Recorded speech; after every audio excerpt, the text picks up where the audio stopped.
Oh, there you go. Okay. All right. So so Kevin had talked to you about their cost of staff and the fact that it is $95 per hour per person. And I wanted to point out that Goodside has removed the minimum number of hours. So if a person needs to be at your district for 2 hours, there's not that minimum number of hours that was there previously. And that is on other vendors. So that's an important thing. Thank you, Diane. I appreciate you pointing that out. Certainly. Another, I guess point now that we've got some clarification on, how we can engage with our district partners and vice versa, how our district partners can engage with us. We certainly are focused on preparing for this program next semester. Right now, our team is here and ready to start planning. And certainly we encourage more communication sooner to allow us to put together the program that works best for each district. So to the extent that districts are interested in starting conversations, we are absolutely here and ready to start those conversations. Again, like Diane mentioned, we won't be reaching out to anyone, but to the extent that you all are interested and have further questions and want to reach out to us, we're here and happy to start planning. And again, we'll wait to hear from DSHS and TEA on official dates to pull the trigger on ordering staff and tests and things of that nature. But we could definitely put a game plan together now, and that way we're ahead of the game when it comes to time to make the official request. All right, that sounds perfect. And so I don't see any further questions that are happening. We'll give one more minute to see if somebody else has some burning questions.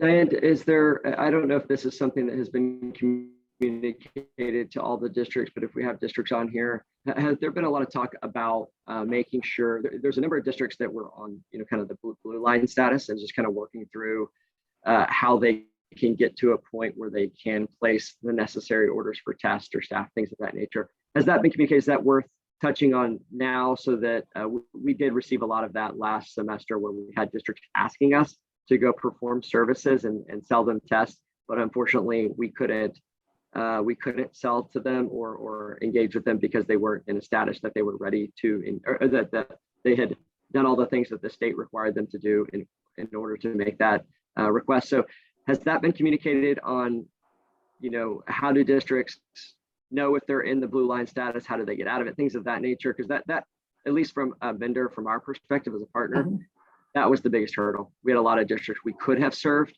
but we kind of had our hands tied because they couldn't place an order. Right. So there has been communication sent out by TEA as to the requirements for districts to steps to take in order to be removed from the blue line. And there's a communication sent out every Thursday by TEA.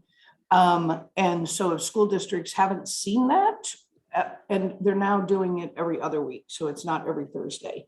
If you haven't seen it or are interested in it, they can reach out to COVID case report at tea.texas.gov for additional information or to be put on the list to receive that communication. There are things that districts need to do. They need to submit an end of year inventory. They need to be reporting their expired tests. And TEA has that information available. And if anybody needs any help finding out where to do those reports, you can either ask, you should ask COVID case report at tea.texas.gov. And then reporting for the purposes of this program, when we say reporting, what we mean is that a school district has received, say, 100 tests from Goodside, and you have administered 50 of those tests, and therefore you still have 50 left. You would only be at 50%.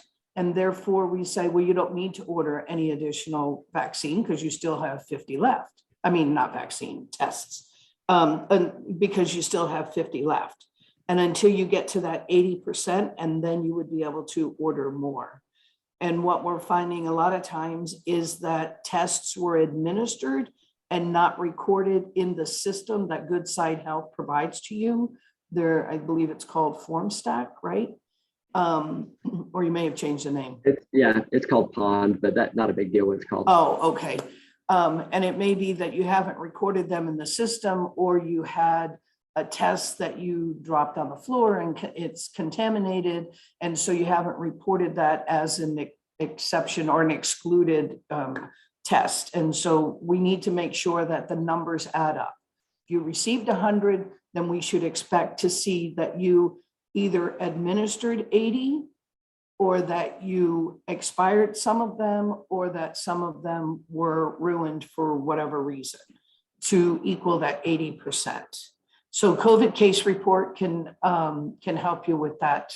And if anybody has any questions, I'll put my email in the chat below so that if you have any questions for me, you can contact me also. Yeah, thanks, Diane. And one, as you were communicating that, a scenario that we've seen now a couple of times that I think may be helpful to point out with regard to what you were just talking about, is a scenario where we've had some districts that have said, we know we have to go through the process that Diane just outlined, right? We have to go identify the expired test and et cetera, to make sure that we're getting caught up with the necessary reporting back to the state. In the meantime, can we go ahead and prepare to, can we go ahead and start preparing for next semester? In other words, like, we know we have to go through this process, but at the end of it, we also know that we're going to want some staffing out there in the field, and we'd like to start thinking through that now so that we can set up sites and so on and so forth. So we are, again, in those scenarios, we're happy to put the work in now, knowing that there are districts that have to go through the entire process that Diane just outlined before they can really start to place additional orders for inventory and things of that nature. So just something that we've run into that I thought was helpful to point out, because you can run a parallel path there instead of waiting till you're all the way done with kind of identifying which tests have been expired and so on and so forth before you start planning. Right. All right. Any other additional questions? We have about 9 more minutes left. I don't see any open questions, and I don't see any chats happening.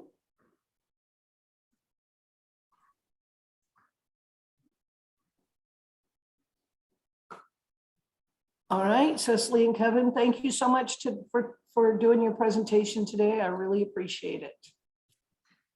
Yep. Thank you, Diane, DSHSTA team, and all the districts out there. So look forward to communicating with everyone, and happy to help you into the fall and beyond.